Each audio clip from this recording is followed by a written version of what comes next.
So, a very happy new year to you all. And here's the program, The World in the Pocket, and me, Gabi Henze. I think we should start the year 2024 with some fantastic music, or at least speak about music. And therefore, I welcome Mats Lidström, a first-class Swedish cellist, a composer, and a music professor. So, hello, Mats. Hey, hey, hi, hey. Yeah, hey, hey, you say in Swedish. Yeah, that Remember. sounded very Uh, Swedish. Yeah, I saw you and I listened to your music last summer on the German island Sylt on a chamber music festival. And I reached out and you, yeah, happily agreed to be on the program. Thank you very much. So, did your year started with music? Did you? No, it started with taxes. I had to make my taxes. So I've been sitting for 3 days doing the taxes, and I finished today. So Yeah. maybe a bit of music tomorrow. Okay. So you don't have any engagement over the festive time? No, nothing. No, after 10th, 30th of December, I was done. I'm joining the Oxford Philharmonic on next week. Ah, Supposed to do with Marta Argerich, but she's pulled out, so I don't know how she is. But oh. Vengerov will step in instead. Yeah. Is there some special music for you for Christmas or for New Year? Special music, you mean as being Swedish? No, Yeah, yeah. especially for you. Do you like to play special something special for New Year or for Christmas? Well, I mean that would be yeah. I mean it would be the traditional songs. I mean we make it very traditional here. Oops. Okay. That's a Christmas tree. So that is a must. And I'm so upset with people because I see them in the street. They throwing them out. You Already, know, yes.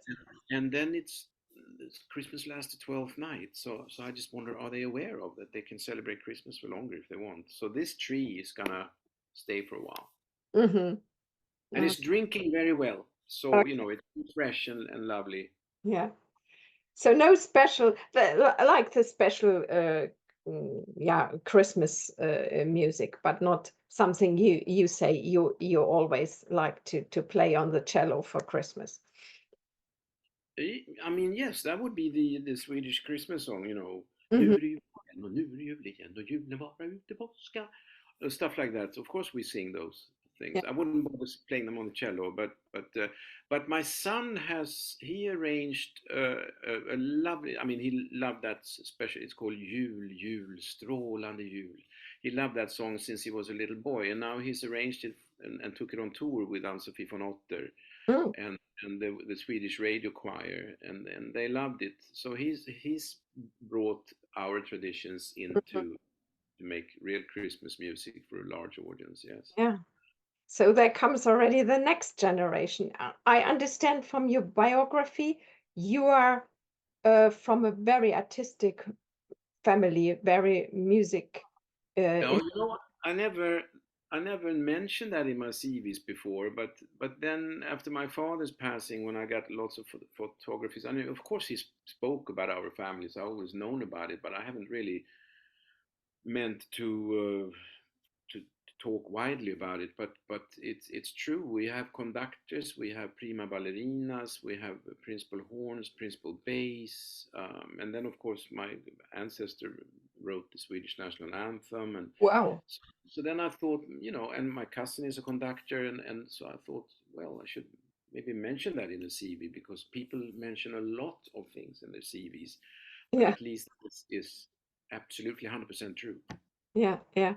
And how did it come that you started to play cello? Well, I'm not sure. I mean, I played piano for a few years before, but I think it was not like a vocation, like. Hmm. There was a card. I remember there was a card coming with my school books, and where the school asked what instrument would you like to play, and I remember all the instruments were mentioned, and I circled cello. So that kind of felt a very natural thing for me to do. And it makes me think about how it is today because I doubt that the kids have that card coming home with their school books where they can just pick a classical instrument. But in Mm. those days, that's what I could do. Then I was very fortunate because my mother was the secretary to the principal of the Hochschule in the State College of Music in Göteborg, in Gothenburg. So she came home and said that one of the cello professors needed a young person in order to use that person when she was teaching the pedagogue students to become pedagogues. So I Ah. was lucky to kind of jump up to that level of teaching, and from year 1 till 4 I had my lessons with an audience. So Mm. she and I would sit in front of maybe 15 aspiring pedagogues. So I got maybe used to play to Okay. people very early on. Yeah, yeah. What kind of cello are you playing these days? I know, uh, p yeah, people name them. They are from. Yeah, I think I named mine. I mean, I play a Giuseppe Rocca, which is like the level below the famous Italians, but this is an Italian maker, but he's a little bit later, so the instrument was built in 1857, but it's a very known name. But what's interesting with that cello is that it's the we have a great we have several known to us very important predecessors. We have David Popper, we have Dotzauer, but another name it was Friedrich Grützmacher. And Grützmacher gave the premiere of Don Quixote in Köln, in Cologne, in March 1898 on this cello.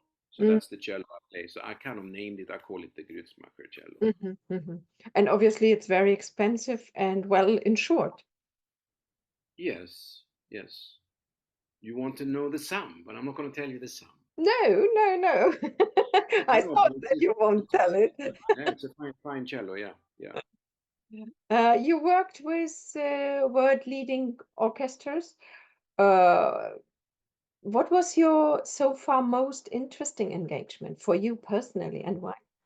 Ooh.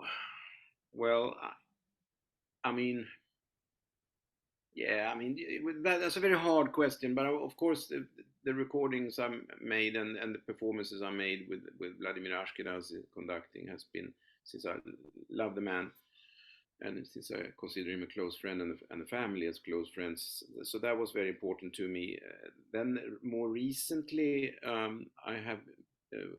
I'm working with Oxford Philharmonic Orchestra and its director Marios Papadopoulos, and he has been very generous in premiering two of my works for cello and orchestra, a fantasy on Rigoletto by Verdi for cello and orchestra, and also last year we did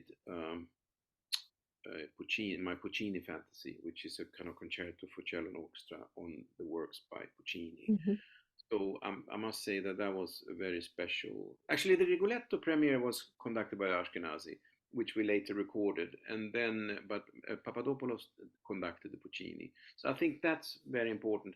But then you have the chamber music and this of course the sonatas that are recorded with Bengt Forsberg, several CDs with him and several concerts, and now of course it's very special to concertize with my son Leif, oh, um, and we have also our first CD album coming out in a couple of months. So that's very special to uh-huh. like, So it is less with the children.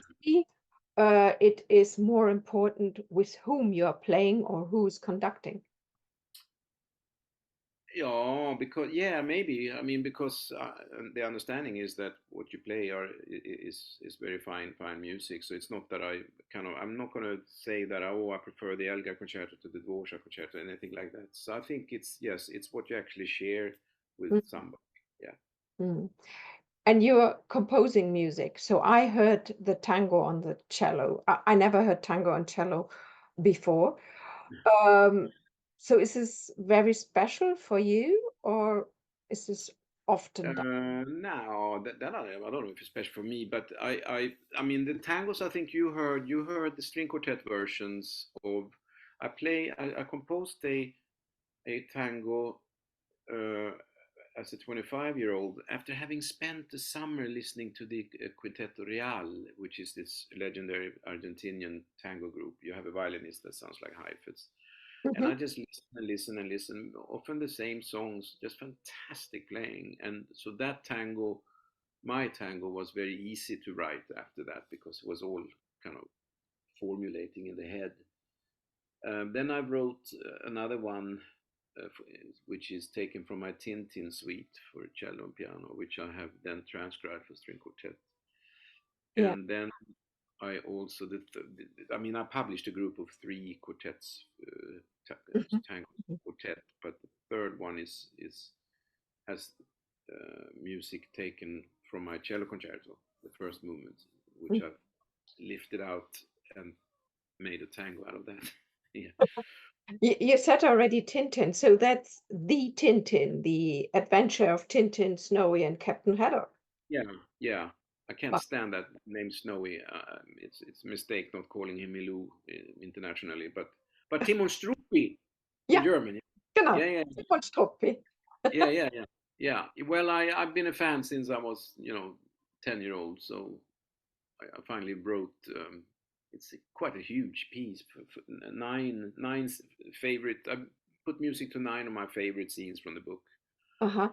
And It's is a it for the films or is it just you composed it? Ja, ja, ja. It's strictly it's a duo for cello and piano, which means that I can bring in Tintin in the recital hall. So I can have Beethoven, I can have Schumann, I can have Ravel, and then I can have Tintin. So that was the idea. Good, good. So composition is the one thing, but I understand you do transcription as well. Talk me through. You understand already, I'm not so good in music. I don't know, So you transcription. rewrite music originally not for cello? Or how do I? Yeah, I mean transcription means that you hear a piece, you like it, and it might be a symphony, or it could be a string quartet, or it could be a trio, or it could be a song. Mhm. And then you transcribe that, so you make that piece possible to play on the cello. So I mean I transcribed songs by Schumann, lots of Bach. Uh-huh. I have my publication company has a series called If Bach Were a Cellist, and that's the idea with that is that Bach wrote so much more stuff than the cello suites and the gamba sonatas, and usually that's what cellists know. They know the suites and possibly the gamba sonatas, but I publish my transcriptions of Bach so they can play the Concerto Italiano, the Italian Concerto, the Concerto for two harpsichords. I've written for two cellos and orchestra. So it's a lot of Bach that was not written for cello, but is now possible to play on the cello. Mhm. But then I transcribed composers that didn't write anything for cello, and that's people like Scriabin, Oh, and and my recent publication is 14 pieces by Stenhammar, which is the major Swedish romantic composer, and he didn't write anything. So I wanted to do something for him and for Swedish cellists, so to make him available for cellists. Yeah. so do you need then the permission or how is this working? Sometimes, but that's copyright, and that's Yeah. so you have to follow the law. So you can't do anything you like. I mean, I remember I wasn't able to touch Rachmaninoff for a while, and Stravinsky is a problem because I have made, for me, a very important transcription of his Suite to Pulcinella, because he there is a piece by Stravinsky called Suite Italienne, which I think is below in caliber of the orchestral version. So I have transcribed the orchestral version for cello and piano, but that is not possible for me to publish because he died in 1971, so I would have to wait till 2041 before he's out Okay, of I copyright. see. So absolutely, there are composers you use, like Sibelius, for instance. Mhm. I played like in Sylt. I played a couple of Sibelius pieces for cello and piano, but I cannot publish them because he died in 1957. Okay, Understood. Yeah. So, and you are a professor, you work here in London at the Royal Academy of Music, but not only, as I understand. Um, so how are your students? Are they capable? Do you see some highlights or not? Oh, you mean talent-wise? Yes. Yeah, yeah, yes, yes. It varies, and some, yeah, a sensitive question, but I mean, it's all to do with talent, and it all to do with how hard they work. And it's interesting for me now because I got a new position in Malmö Hochschule, the conservatoire in Malmö. So I fly to Copenhagen and I cross the bridge with the train. So I'm there very quickly. But so I fly in every fortnight and I spend 2 days. So it's interesting to compare compare these two Uh-huh. groups of students. So I would say that I absolutely have talent, and then there are people that would have to practice, like we all do, the scales very hard, and in order to make it. So one just have to teach them well and teach them on a broad basis so they get a good platform. Mhm. And it is probably necessary to play, to train every day. Yes, and that's why me sitting, for 3, 4 days with these taxes, my God, I feel absolutely soft here. Uh-huh. And I got concerts coming up, so I have to get started. So Mhm. tomorrow is the day, and I thought, my God, if I don't practice tomorrow, then I know that something is wrong. I have to plunge in now. I have to get into it and Mhm. get my routine back because over Christmas, that usually you can't help it. It goes, the routine Mm. goes. Mhm. So routine is important, very important. And you wrote the book about it as well? Yeah, yes, I did. Yeah, yeah, I did a warm up routine book, which is very helpful. It's going to be very helpful for me now to use that to get into shape. And Mhm. then, of course, I use it every day. And then I have also written a scale book, which I'm now working on. It's second edition to try to improve certain things. And I Mm. have to make it's a thick book like that. So I've seen that it just doesn't work on a music stand. The student opens it and it just closes again. And Oh, I'm no, help them. that's bad. Yeah. So now I'm changing that. That book is going to be made into 3 volumes. So they're Okay. going to Yeah. thin. So I have all my. I also published a etude book, so I got all the material that I need to Mhm. teach. Is it easy to learn cello? I had a friend, she was not very in music, but she wanted to learn cello. And at the end of the day, she got a cello and she's now playing for years already. Is it limited to age, or could I start now to play cello? Yes, yes, yes. It's absolute piece of cake, piece of cake. No, no. I often say that age has nothing to do with it. It might have something to do with it if you want to be upper elite, Mm, but no. but I think if you have a passion for learning, then no one is going to come and tell you that, oh, you can't do that because you're past 35. I mean, my father, for instance, he loved the piano as around 20, and then he then would have to had to make a living, and so he couldn't keep his piano playing up, and throughout my childhood he always talked about it, but then at age 75 he took it up, Mm, as learning pieces. So I would say that if one wants to learn an instrument, and I say it all the time when I speak to people, oh, I always wanted to play the guitar, and I said, well, get a teacher, mhm, and if you don't learn anything, then change the teacher rather than say, oh, it wasn't for me. So mhm, I think it's absolutely possible. I mean, I was even teaching Elton John's partner mhm.